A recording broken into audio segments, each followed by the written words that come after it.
Ranger 8. Ranger 8 was a lunar probe in the Ranger program, a robotic spacecraft series launched by NASA in the early to mid-1960s to obtain the first close-up images of the Moon's surface. These pictures helped select landing sites for Apollo missions and were used for scientific study. During its 1965 mission, Ranger 8 transmitted 7,137 lunar surface photographs before it crashed into the Moon as planned. This was the second successful mission in the Ranger series, following Ranger 7. Ranger 8's design and purpose were very similar to those of Ranger 7.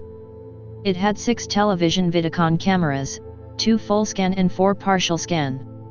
Its sole purpose was to document the Moon's surface. Ranger spacecraft were originally designed, beginning in 1959, in 3 distinct phases called blocks. Rangers 6, 7, 8, and 9 were the Block 3 versions.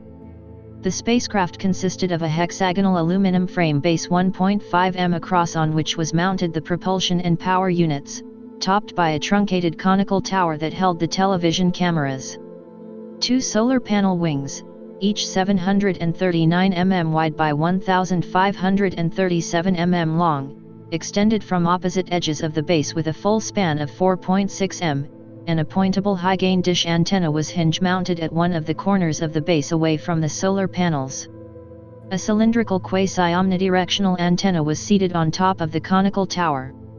The overall height of the spacecraft was 3.6 m. Propulsion for the mid-course trajectory correction was provided by a 224 N thrust monopropellant hydrazine engine with 4 jet vane vector control.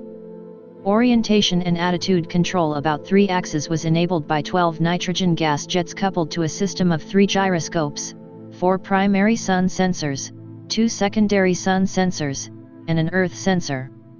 Power was supplied by 9,792 silicon solar cells contained in the 2 solar panels, giving a total array area of 2.3 square meters and producing 200 W. 2 1200 watt-hour AGS-No batteries rated at 26.5 V with a capacity for 9 hours of operation provided power to each of the separate communication/TV camera chains. 2 1000 watt-hour AGS-No batteries stored power for spacecraft operations. The spacecraft carried 6 television vidicon cameras, 2 wide-angle and 4 narrow-angle to accomplish these objectives. The cameras were arranged in 2 separate chains, or channels. Each was self-contained with separate power supplies, timers, and transmitters, to afford the greatest reliability and probability of obtaining high-quality television pictures. No other experiments were carried on the spacecraft. Communications were through the quasi-omnidirectional low-gain antenna and the parabolic high-gain antenna.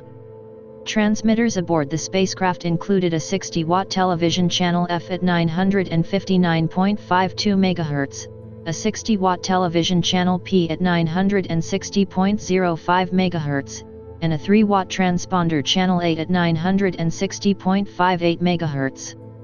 The telecommunications equipment converted the composite video signal from the camera transmitters into a radio frequency signal for subsequent transmission through the spacecraft's high-gain antenna.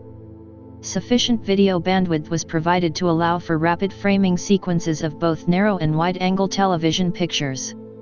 The Atlas 1960 and Agena B6006 boosters performed nominally, injecting the Agena and Ranger 8 into an Earth parking orbit at 185 km altitude after launch.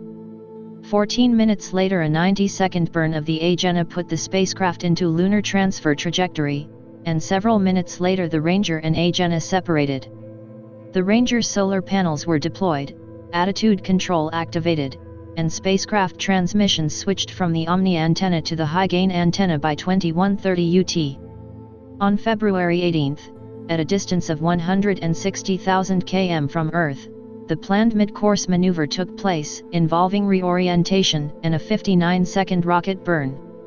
During the 27-minute maneuver, spacecraft transmitter power dropped severely, so that lock was lost on all telemetry channels. This continued intermittently until the rocket burn ended, at which time power returned to normal.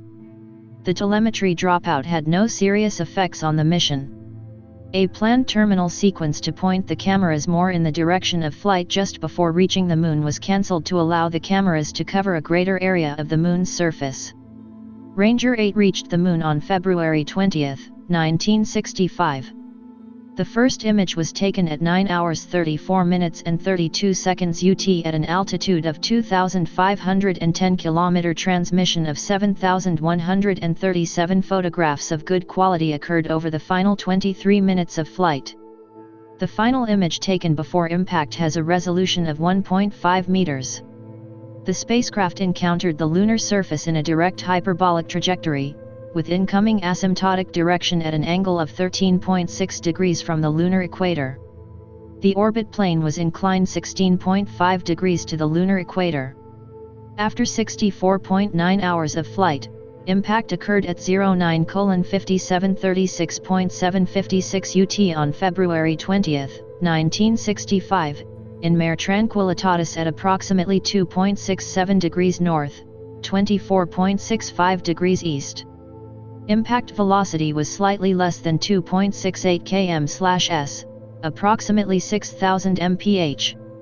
The spacecraft performance was excellent. The impact crater of Ranger 8, approximately 13.5 m wide, was later photographed by Lunar Orbiter 4. This article incorporates public domain material from the National Aeronautics and Space Administration document Ranger 8. This article incorporates public domain material from websites or documents of the National Aeronautics and Space Administration.